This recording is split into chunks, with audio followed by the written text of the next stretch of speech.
You see, we're an interesting kind of species because if you look around us to the animal kingdom, animals don't hang on to the past. And I was talking to a friend of mine today and we were talking about this, how animals, like, if you look at two ducks in a pond, they might get a bit territorial, they might have a little, argument, they'll kind of like start to go at each other. And what happens after that is that they just start to shake their wings off and they shake that energy off. They just move that energy through them. And animals are amazing in that sense that they're always in the present moment. They live in what I believe is the truth. What is like true reality, which is in the present moment. It's just a series of nows. And essentially, that's our reality as well. Our life is really just a series of now and another now and another now and another now. And there's just lots of nows, the present moment. We're only doing time in our heads. See, whatever the year was like last year, or whatever your life has been like for whatever years that you've been around for, whatever has happened doesn't define you as who you are. And whatever has happened could define you in a good way, could be something that you bring forth.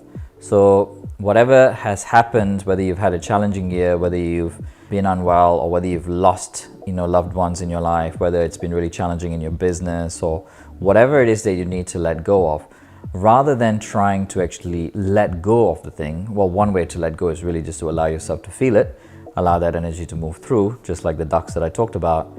And the second part to it would be to bring yourself into the present moment. And this is why in the teachings, my teachings, we do a lot of, the first step is really an awareness, and bringing awareness to the now and the here. So practicing connection to breath and body to bring yourself into the present moment. And ultimately, the future is created in this present moment. So unless you're bringing the past and past emotions and past traumas and challenges and troubles into this moment, that's normally how we project it into the future, by bringing the past into the future, projecting it into the future. So we keep reliving the same patterns over and over again. We might relive 2020 in 2021 if you're hanging on to that. So it's really important to acknowledge what the year was like, what you can learn from it, what you can be grateful for, what the blessings are from the last year and the years up to this point in your life. Whatever the year was, this can apply to any year, and this can apply to any time in the year. It doesn't just have to be New Year, and you could take that learning going forth. So integrating those learnings, acknowledging those learnings, and then what different choices are you going to make from this point on? Essentially, the choices that we make. People talk about how do I predict the year ahead? The way you predict the year ahead is to create it. And the way to create it is to get present first.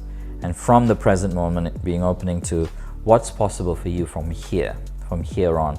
The person that you are, the human being that you are, and it's not dictated by what's outside of you, but ultimately the choices that you make dictate the kind of reality that you're going to have. So to let go of the past is to get present, and using breath and body is an amazing, powerful way to get present. And then from the emptiness of this moment, project and create, manifest. You want to talk about manifesting, creating consciously, choosing consciously what you want to call forth. And if you want to call forth certain things in your life, and I'm not just talking about things, if you want to call forth certain reality, the big question to ask is, who are you being? And are you the kind of person that can create and call forth that reality into this present moment?